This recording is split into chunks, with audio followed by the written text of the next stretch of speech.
Yeah, we put the same deal. We've got two categories. There are two unions here, or two branches of the union. One which look after the staff, so clerical workers, supervisors, and so forth. That covers about 500 jobs there, and those people were given a say on the offer we made. They voted 2-1 to accept the offer. Unite, though, have declined. They refused to put the offer we've made to their members, their 1,900 members.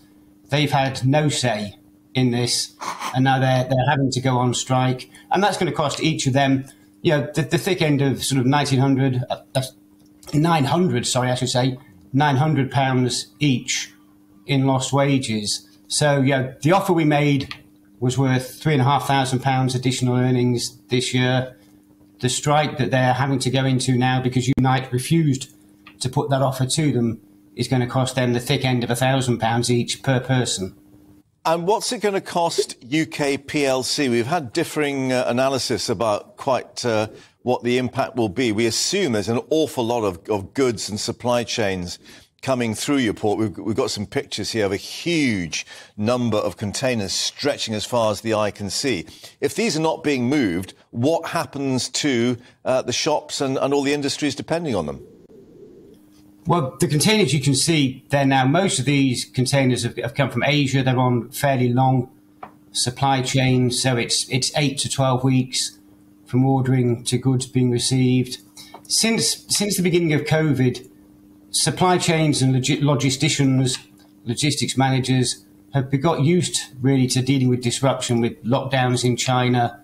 There's congestion in Europe. There's shortages of HGV drivers. All of these things have meant that supply chains have moved really from what was a sort of just-in-time delivery system to what they call more now a just-in-case delivery system, where they're holding more stock in the system.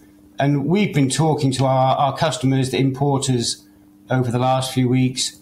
Many of them have removed containers from the port early. So each of these containers, you can see, they'll stay here for sort of, on average, around about 5 days. This year it's been more like a week before they're removed anyway. So a lot of people have removed their containers early to beat the strike. Others will push the deliveries back until after the strike. And then for other goods and some of the stuff that comes in from Europe on shorter sea routes, they've got more options, so they'll probably be routing theirs through other ports. So there's no doubt this will have an impact. It'll have a big impact locally. It'll have a big impact on the haulage firms locally. There's about £1.8 million in total in wages that would be lost. So, you know, collectively, that's a big impact on our employees. But also that £1.8 million, a lot of that would have been spent in local shops as well. So we'll feel it locally. I think in the local economy, we'll feel it. I think nationally, though, and for consumers, most people have worked around it. They found workarounds. We don't handle an awful lot of critical goods and fast-moving goods here. There's a lot of furniture. There's a lot of clothes, white goods, those sort of materials. You know, they will, some will slow down, some will speed up.